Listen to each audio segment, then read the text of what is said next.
Bonjour à toutes et à tous, j'espère que vous allez bien. Dans la vidéo précédente, on a amélioré notre modèle avec le Random Forest. On a regardé ses prédictions, ses erreurs et les variables importantes. Mais il y a encore un problème. Est-ce que ce modèle est vraiment fiable ou est-ce qu'il y a juste eu de la chance sur ce test? Jusqu'ici, on a fait un seul test, un seul score, mais en machine learning, ce n'est pas suffisant. Alors, je vous propose de passer directement dans le vif du sujet.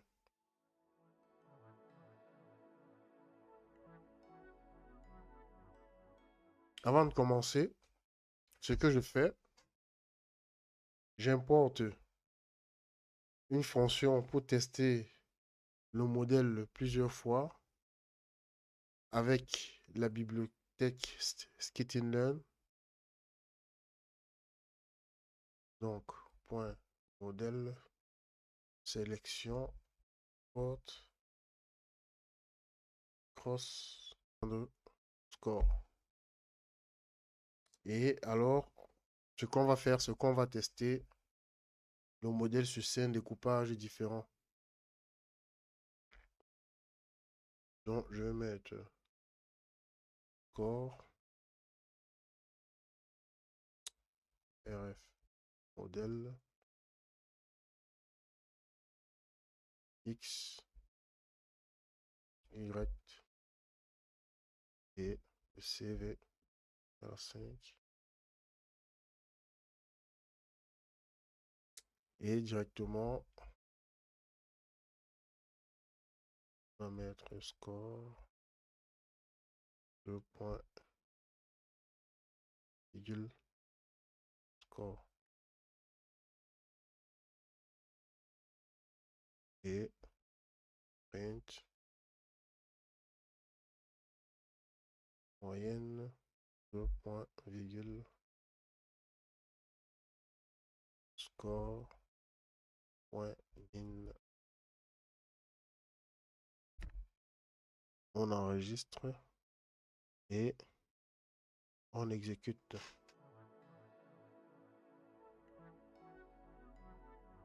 On a l'entièreté du code qui va s'exécuter parce que on avance au fur et à mesure dans nos modèles.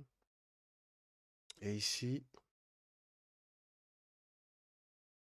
on ne fait plus qu'un seul test. On teste le modèle plusieurs fois et on obtient plusieurs scores. Par exemple, on a 0.77, 0.72, 0.74, 0.81. Tout ça, ça veut dire que le modèle varie un peu, mais reste globalement stable. Et on voit que la moyenne est autour de 0.75. C'est la vraie performance du modèle.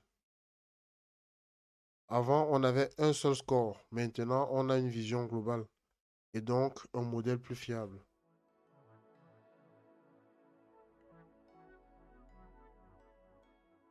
Et donc, pour continuer, ce que je vais faire, je vais importer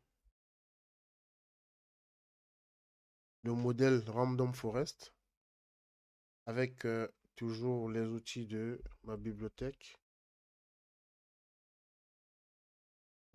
Ensemble, hot, Random Forest classifié. Et alors, ce que je vais faire, je modifie les paramètres du modèle. RF modèle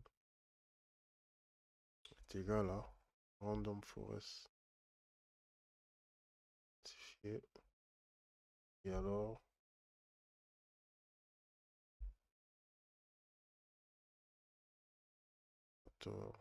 200.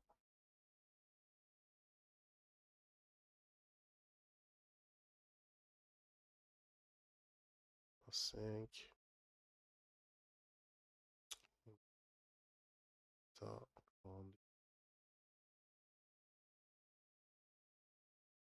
j'enregistre. Et alors, ce que je vais faire, c'est que je vais tester à nouveau avec le cross-validation. faisant cross validation score, rf modèle x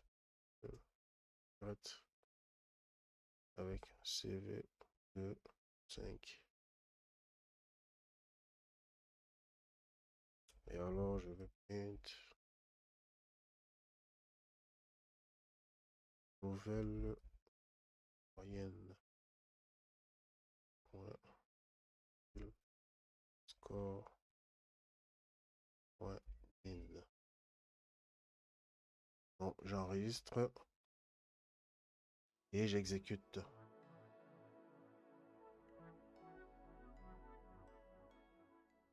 Donc ici, on change les réglages du modèle et je regarde si ça améliore les résultats. Par exemple, avant, on avait 0,75, 91 ici. Et maintenant, on a 0,75, 78. Mais il n'y a pas une grande différence. Mais ça veut dire que ce changement n'apporte pas vraiment d'amélioration. Alors, je vais passer à l'étape suivante.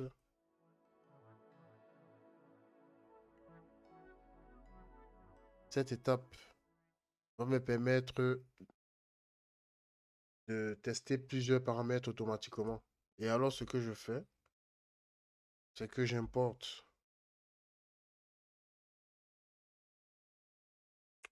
home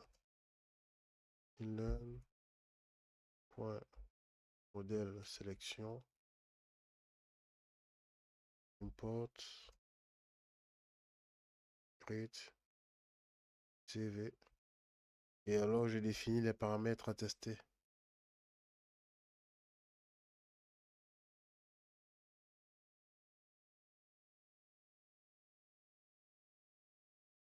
Alors ce que je fais, j'ouvre les accolades.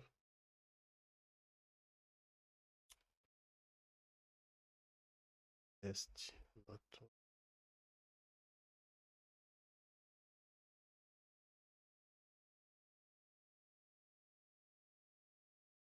Je vais définir en gros le nombre d'arbres dans une forêt aléatoire, si on peut comprendre ça comme ça. Ensuite, le max yep,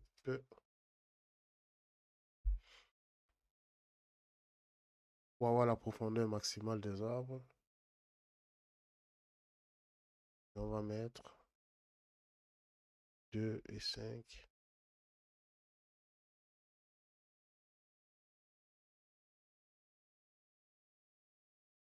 On va rajouter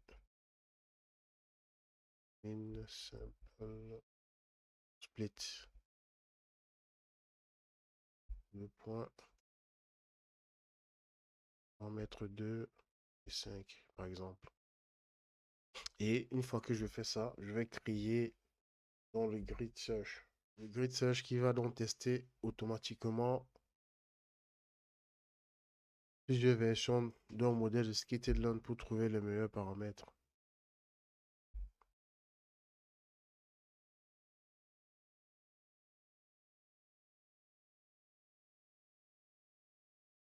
Donc,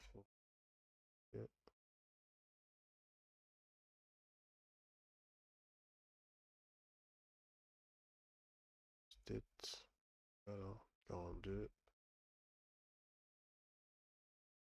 paramètres du grid, CV égale à 5. Alors, ce que je vais faire pour la suite, je vais entraîner sur toutes les combinaisons en faisant donc read.fit x, y. J'enregistre avec CTRL S. Et alors pour exécuter, on va mettre meilleur paramètre. Le point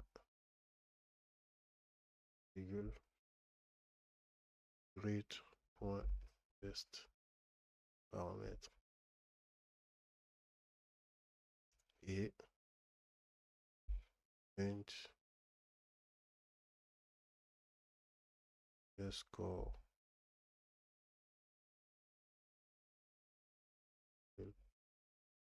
read.score.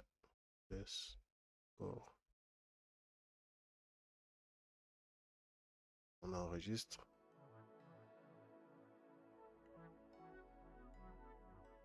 On exécute.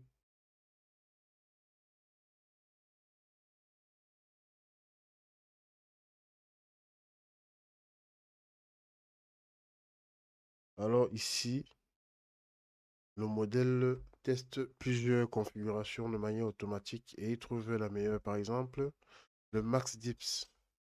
Ici, c'est le nombre 5 et le meilleur score est d'environ 0,76, donc légèrement meilleur que tout à l'heure. Ça veut dire que le modèle est maintenant optimisé. Tu ne fais plus juste un modèle, tu construis un modèle fiable, stable et optimisé. Donc en conclusion, tu viens de franchir une étape importante. Ton modèle n'est plus juste fonctionnel, il est robuste. Et ça, c'est la base du machine learning professionnel. Dans dans la prochaine étape, on va changer complètement de niveau et on va entrer dans le deep learning et comprendre comment une IA apprend vraiment. N'hésite pas à me dire ce que tu en penses de ce genre de contenu, si tout est bon. Et avant toute chose, il faut, il faut avoir un minimum de base en Python. Pas besoin d'être un hyper expert. Et si ça t'intéresse de savoir le type de base qu'il faut savoir en Python, vu que c'est le langage de l'intelligence artificielle, n'hésite pas à me dire en commentaire.